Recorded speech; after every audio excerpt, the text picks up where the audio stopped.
വിശ്വാസത്തോടും ബോധ്യങ്ങളോടും സത്യസന്ധത പുലർത്താൻ വിദ്യാർത്ഥികളെ ആഹ്വാനം ചെയ്ത് ഫ്രാൻസിസ് മാർപ്പാപ്പ. മറ്റുള്ളവർ പീഡിപ്പിക്കുമെന്ന ഭയത്തിൽ തണുത്ത വിശ്വാസത്തിൽ ജീവിക്കാൻ പ്രലോഭിതരായാൽ സ്വത്വത്തോട് സത്യസന്ധത പുലർത്തി ക്രൈസ്തവ രക്തസാക്ഷികളെ പോലെ ശക്തരായിരിക്കാൻ പാപ്പ ആഹ്വാനം ചെയ്തു. ദുർബല നിമിഷങ്ങളിൽ മറ്റുള്ളവരിൽ നിന്ന് സഹായം തേടണം. സമൂഹത്തോട് പ്രതിബദ്ധതയുള്ളവരായിരിക്കണമെന്നും സമൂഹത്തോട് ചേർന്നിരിക്കുന്നത് എങ്ങനെയാണ് നമ്മുടെ സുരക്ഷിതത്വം ഉയർത്തുന്നതെന്നും പാപ്പ ചൂണ്ടിക്കാണിച്ചു. വിശ്വാസത്തിൽ വിദ്യാഭ്യാസം നേടേണ്ടതിന്റെയും സത്യസന്ധമായി ക്രൈസ്തവ ജീവിതം നയിക്കേണ്ടതിന്റെയും ആവശ്യകത അടിവരയിട്ടു.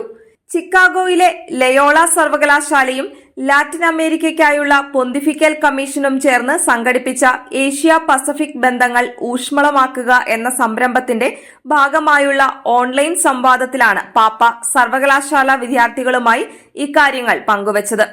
മാനസിക ആരോഗ്യം, വിവേചനം, മുറിവുകൾ, സ്വത്വം എന്നിവയെക്കുറിച്ച് പരിശുദ്ധ പിതാവ് സംസാരിച്ചു. പരസ്പരം സഹകരിച്ച് ഐക്യത്തോടെ മുന്നേറണം. മനുഷ്യ അന്തസ്സിനെ ഹനിക്കുന്ന എല്ലാറ്റിനെയും പാപ്പ അപലപിച്ചു. സ്ത്രീകളെ ചിലപ്പോൾ രണ്ടാം തരം പൗരരായി കണക്കാക്കുന്നതിനെ വിമർശിച്ചു.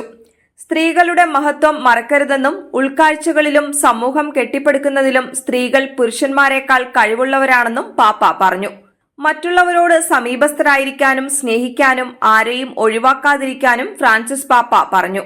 പ്രായോഗിക വിദ്യാഭ്യാസത്തെക്കുറിച്ചും അതിൽ ഹൃദയവും മനസ്സും കരങ്ങളും സഹകരിപ്പിക്കുന്ന തരത്തിലുള്ള അധ്യാപനത്തെക്കുറിച്ചും പരിശുദ്ധ പിതാവ് വിവരിച്ചു.